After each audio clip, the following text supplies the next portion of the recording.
नमस्कार, हमारा नाम है समरीन और आपने देखना शुरू कर दिया है लाइव सिटीज। देखिए, बिहार में एक बार फिर से चर्चा का विषय बने हुए हैं शर्जिल इमाम। आपको मालूम है कि फिलहाल शर्जिल इमाम जेल में है, लेकिन बड़ी बात यह है कि बीते दिन से ही शर्जिल इमाम को लेकर के तरह तरह के कयास लगाए जा रहे थे। देखिए, सीधे तौर पर यही कहा जा रहा था कि शर्जिल इमाम इस बार विधानसभा का चुनाव लड़ सकते हैं। तो इस बात में कितनी सच्चाई है, इसी को जानने के लिए अभी अभी लाइव सिटीज ने भी बिल्कुल एक्सक्लूसिव बातचीत की है शर्जिल इमाम के भाई मुजम्मिल इमाम से। और क्या कुछ कह रहे हैं मुजम्मिल इमाम, सबसे पहले आप उनको सुनिए। सबसे पहले तो सीधे सवाल से ही हम लोग शुरुआत करेंगे। सीधा सवाल है मेरा आपसे, क्या वाकई में शर्जिल इमाम विधानसभा का चुनाव लड़ेंगे? जी देखिए, अभी जब जो हमारे बीच बात हो रही है, मतलब हमारे करीबी लोग और जो भाई साहब हैं शर्जील भाई के बीच जो भी डिस्कशन हुआ है, उसमें ये बात तो क्लियर है कि हमें विधानसभा चुनाव लड़ना है और बिहार के हम किसी सीट से लड़ेंगे।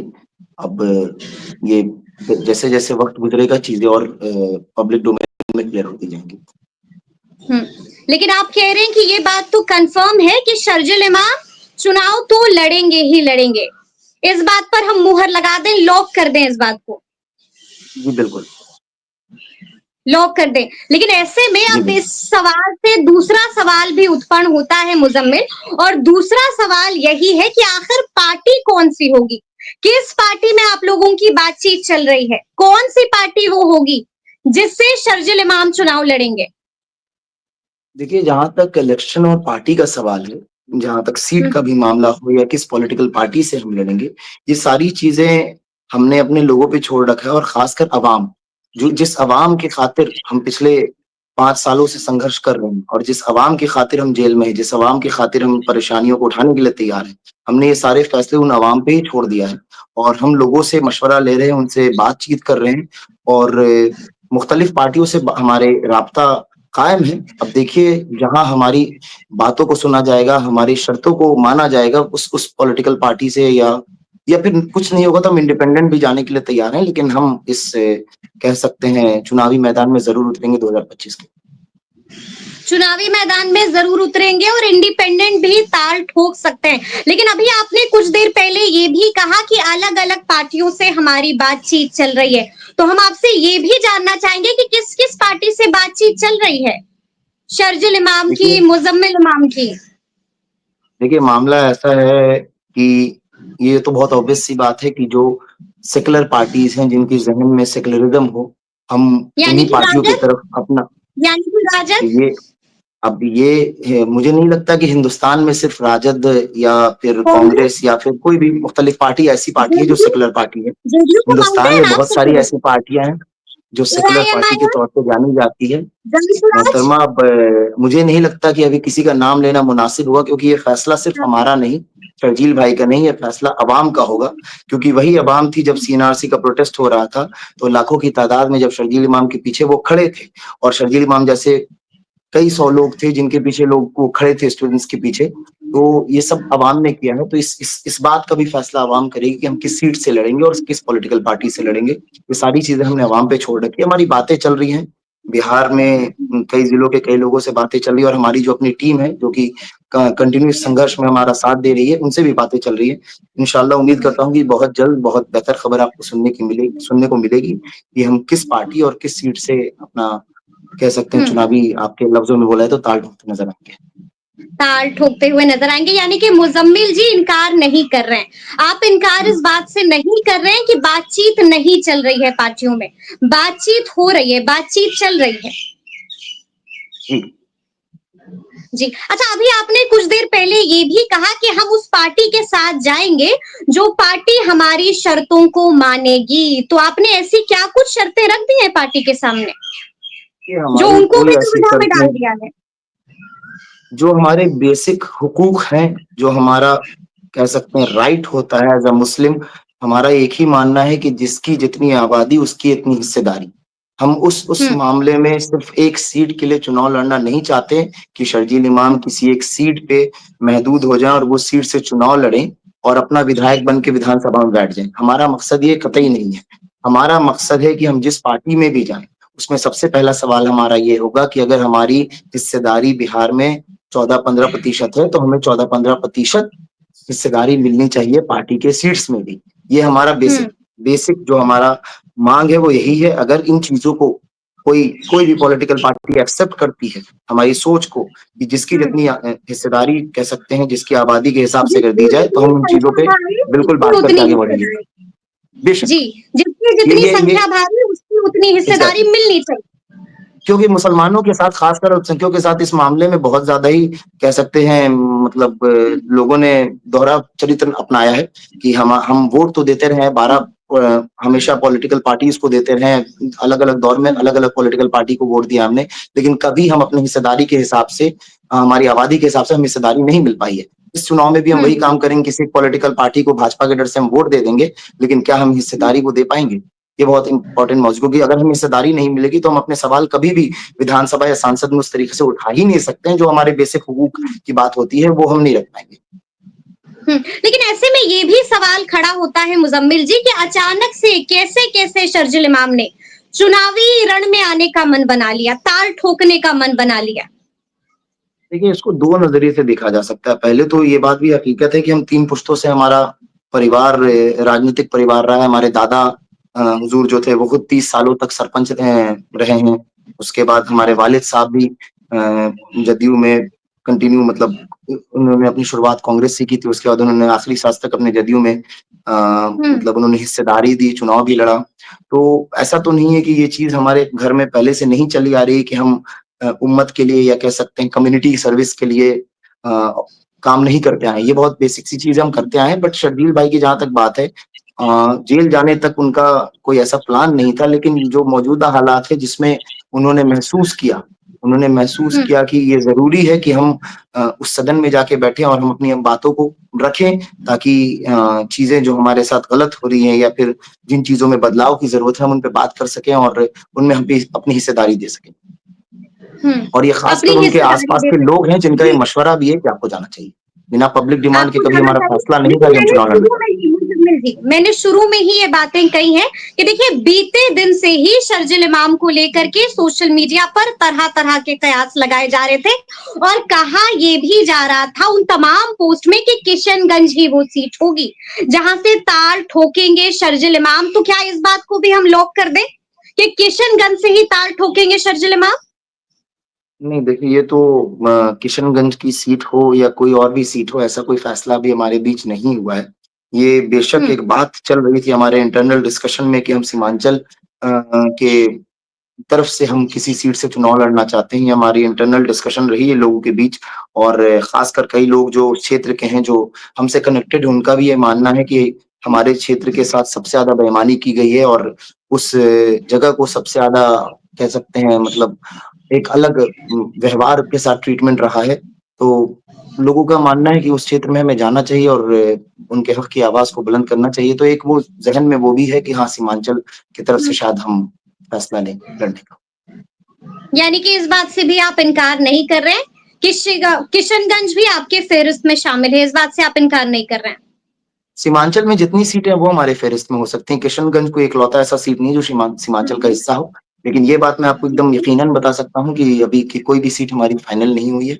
बेशक बात चल रही है फाइनल अब जो बेहतर होगा और जहाँ का पब्लिक का जो मोमेंट होगा और जो पब्लिक का डिसीज़न होगा क्यों हम अवाम की खातिर हैं तो अवाम से ही हम पूछ के वो काम करेंगे। जहाँ अवाम बोलेगी वहाँ हम जाएँगे इंशाअल्लाह। वहां से ताल ठोक देंगे, लेकिन ताल ठोकना तो कंफर्म है।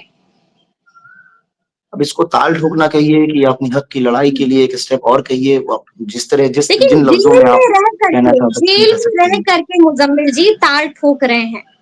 तो आपको क्या मुकदमा लगता है जनता की अदालत में क्या ये फैसला पहला होगा? मौका नहीं है।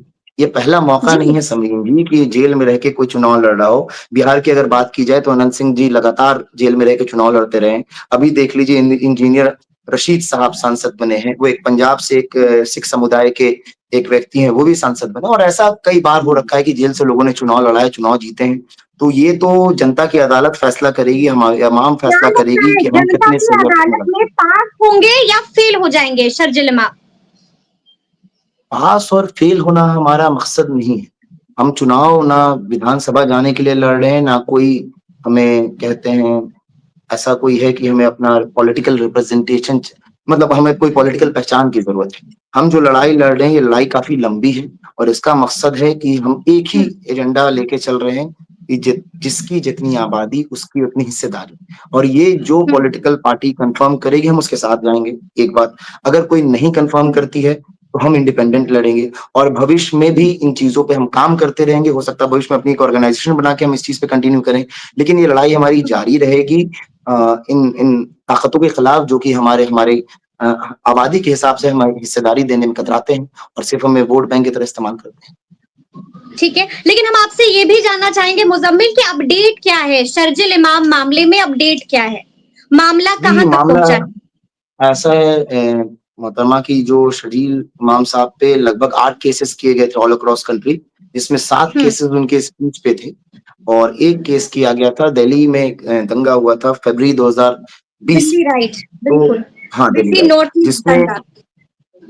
जी नॉर्थ ईस्ट में, तो जिसमें 7 केसेस में ये बेल पे बाहर हैं और खासकर जहां उन्होंने स्पीच दिया था वो अलीगढ़ का स्पीच था जिसका एक हिस्सा निकाल करके इन पे केस किया गया था। उस स्पीच में भी हम बेल पे बाहर हैं और बाज़ाब्ता वहां की जो बेल का ऑर्डर है उसमें लिखा हुआ है कि शर्जील इमाम ने कोई ऐसी बात नहीं कही कि हथियार उठाना चाहिए या देश को अलग करने की बात, ऐसा कुछ नहीं कहा गया है। वो बाज़ाब्ते हमारे ऑर्डर में लिखा, लेकिन लेकिन अगर वो उसके भाषण आप बावजूद सुनिए मुजम्मिल, वहां पर चिकन नेक का जिक्र हुआ है, जिसके बाद हाँ बवाल मचा, विवाद खड़ा हुआ। टिकट का बिल्कुल जिक्र हुआ है। ऐसा कोई पहली बार नहीं हो रहा है कि किसी एक रोड ब्लॉकेज, किसी एक कॉरिडोर को ब्लॉक करने की बात हो रही हो।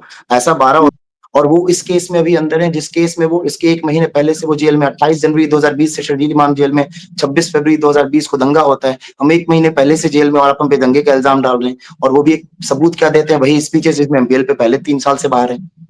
हमने 3 साल पहले दिल्ली दंगा केस में बेल लगाया, अभी तक सुनवाई नहीं होती है। जो जजेस आते हैं बस डेट बढ़ाते जाते हैं। अभी फाइनली एक बेंच जस्टिस नवीन चावला की बेंच जिन्होंने सुनवाई कितना लगभग पूरी कर ली एफआईआर 27 कितना एफआईआर अब तक हुआ है शर्जिल इमाम पर? कितने एफआईआर 8 हो चुके एफआईआर, हैं शर्जिल पर? लगभग 8 एफआईआर हुए थे, 7 में हम बेल पे बाहर हैं। 7 पर आप बेल पर बाहर हैं? जी, ये दिल्ली दंगा ये का बड़ा केस है जो अपडेट आप अननेसेसरी बता रहे लगाया हैं, गया। हाँ जी, ये बड़ा अपडेट आप बता रहे हैं। हाँ बेल पे बाहर हैं हम। दिल्ली में जो हमारे 4 केसेस हुए उसमें हम 3 में बाहर हैं। उसके बाद अलीगढ़ में बाहर हैं, हम अरुणाचल में बाहर हैं, हम असम में बाहर हैं और ये सारा बेल लगभग 2 साल 2.5 साल पहले हो चुका है। लेकिन ये खासकर दिल्ली और दंगा अगर केस इन पे डाला गया जी, यूएपीए के अगर मैं तहत ताकि ये गलत अंदर रहे। नहीं हूँ मुजम्मिल जी, अगर मैं गलत नहीं हूँ तो आप लोगों ने सुप्रीम कोर्ट का भी रुख किया है, क्या हुआ था जी, सुप्रीम कोर्ट में? वो एक्चुअली हमने अप्रैल 2022 में हमने बेल फाइल किया था इस दिल्ली दंगा वाले केस में, जिसका एफआईआर नंबर 59/2020 है। और उसके बावजूद 2025 आ गया, अभी 2024 के नवंबर दिसंबर तक इस पर्टिकुलर केस में कोई सुनवाई नहीं हो रही थी, सिर्फ डेट्स तारीख लग रहे थे। तो हम परेशान थे कि हाई कोर्ट का ये रवैया हमें बिल्कुल गैर जिम्मेदाराना लग रहा था। तो हमने सुप्रीम कोर्ट का रुख किया और सुप्रीम कोर्ट से ये डिमांड किया कि इसमें एज अर्ली एज पॉसिबल इसमें जो हियरिंग है उसको कंक्लूड किया जाए। तो सुप्रीम कोर्ट ने फिर उस पर अपने डायरेक्शंस दिए कि इसको जल्द से जल्द इसको सुनवाई को कंप्लीट किया जाए। यानी कि क्योंकि सुप्रीम 3 कोर्ट साल, ने हाँ, जी, यानी कि क्योंकि सुप्रीम 3 कोर्ट साल से कोई बेल का बड़ा मैटर दिशा पेंडिंग नहीं निर्देश होता। मिल गया है। जी।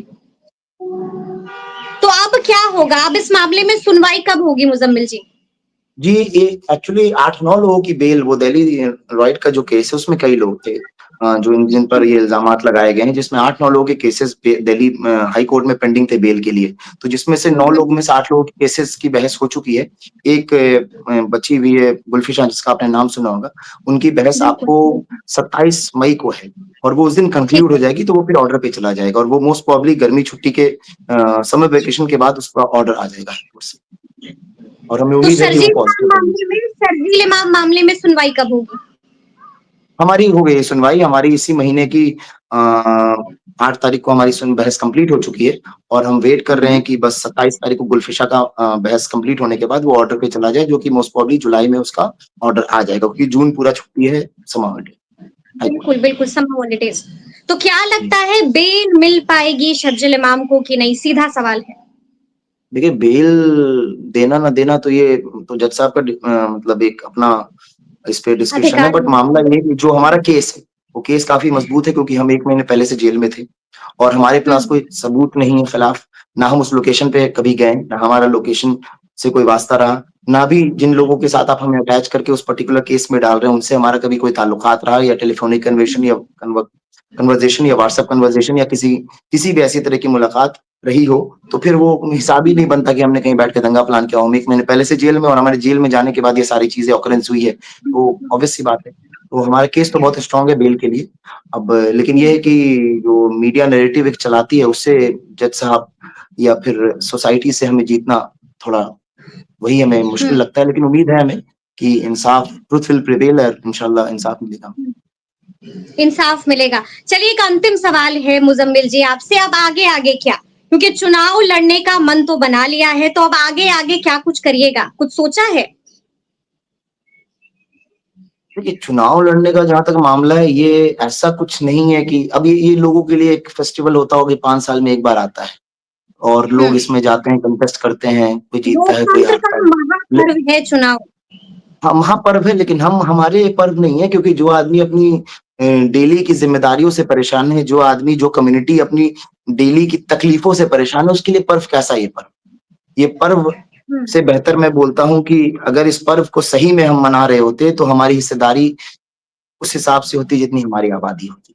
हम तो हर बार हुँ, इस पर्व में आते हैं, हम एक कहावत है बेगानी शादी में अब्दुल्ला दीवाना। हम आते हैं, किसी को हुँ, वोट देते हैं, किसी को जिताते हैं, कोई मुख्यमंत्री बनता है, कोई उप-मुख्यमंत्री बनता है, लेकिन हम वहीं के वहीं रह जाते हैं। हम कल भी पिछड़े थे, हम आज भी पिछड़े हैं। मुसलमानों की अगर आप जो इतनी कमिशन्स की रिपोर्ट आई है, आप सच्चर कमेटी की रिपोर्ट पढ़िएगा तो मुसलमानों की हालत दलित दलित से भी बदतर है, लेकिन मुसलमानों को दलित का अधिकार नहीं मिलता। नहीं दिया जाता हमें। ये सब भी हमारी हुँ, लड़ाई है कि हमें करीब मुसलमानों को जैसे मुसलमानों में भी आपको मेहतर हैं, मुसलमानों में भी नाई है, मुसलमान में कई ऐसे ज़ात हैं जो कि आपको दलित में आने चाहिए। वो हुँ, हैं उस लेवल पे, उस गरीबी पे, उस पॉवर्टी पे, उस इल्लिटरेसी पे, लेकिन उनको वो हिस्सेदारी नहीं दी जा रही। ये भी हमारी लड़ाई है कि आप हमें हमें मिलना चाहिए, क्यों नहीं मिलना चाहिए? हमारे उन कास्ट को मिलना चाहिए जो कि ज़रूरतमंद हैं, उनको भी हुँ, अपलिफ्टमेंट की ज़रूरत है। तो ये सारी हमारी लड़ाई तो हम डेली जद्दोजहद में हैं, तो हमारे लिए पर्व हुँ, महापर्व का मामला तो तब आता है जब जैसे रमज़ान के बाद एक ईद आता है तो लगता है कि हमने खुदा के वास्ते 1 महीने लगाया तो हमें इसका फल मिल रहा है। हम पिछले 70 सालों से हुँ, लगाए जा रहे हैं, लगाए जा रहे हैं, लगाए जा रहे हैं, रिजल्टेंट के तौर पे हमें कुछ नहीं मिल रहा, ना हमें हिस्सेदारी आज तक मिली। क्या अभी आप बता सकती हैं बिहार में 14% आबादी के हिसाब से कभी मुसलमान विधायक बने हैं? सांसद बने हैं? क्या हिंदुस्तान में आपको जो 18 स 16-18 प्रतिशत आबादी है, उस हिसाब से कभी हुँ, सांसद बने हैं? क्यों नहीं बने हैं? हुँ।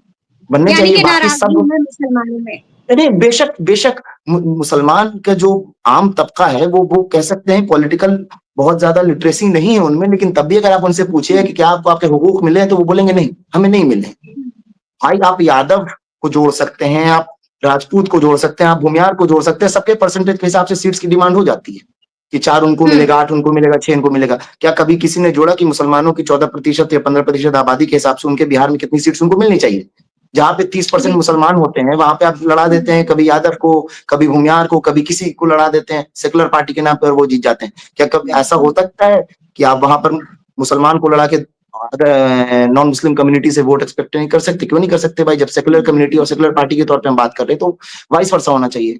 लेकिन हमेशा हुँ, रिसीविंग एंड पे हम ही होते हैं। ये बहुत बड़ी प्रॉब्लम है हुँ। और ये हमारी फाइट यानी है। कि हम इसी मुज़म्मिल जी यही कॉन्स्टिट्यूशनल कह रहे हो फ्रेम आप यही कह रहे हैं कि मुसलमानों को अब अपना हक और हुकूक चाहिए ही चाहिए। बेशक बेशक इसी चाहिए ही कॉन्स्टिट्यूशनल चाहिए। फ्रेम में रह करके जी। हम अपना हक हुँ, लेंगे, एक बात। दूसरी बात हुँ, कॉन्स्टिट्यूशन में जो खामियाँ हैं, जिन चीज़ों को हुँ, अमेंड करने की ज़रूरत है, उस अमेंडमेंट के लिए हम ज़रूर अपना संघर्ष करेंगे और हम इस चीज़ को डिमांड को हमेशा अपने पटल पे रखेंगे कि इन चीज़ों की कमी जैसे मुसलमान क मैंने पहले बात जो बताई उसी बात पे मैं अपनी बात खत्म करूँगा कि जिसकी जितनी आबादी उसकी उतनी हिस्सेदारी पहले पॉइंट है। दूसरा पॉइंट है हुँ, मुसलमानों के गरीब तबके को दलित रिज़र्वेशन मिलना चाहिए। ये 2 पॉइंट तो बहुत इंपॉर्टेंट है हुँ, और ये हमारी बेसिक लड़ाई का हुँ, मुद्दा है।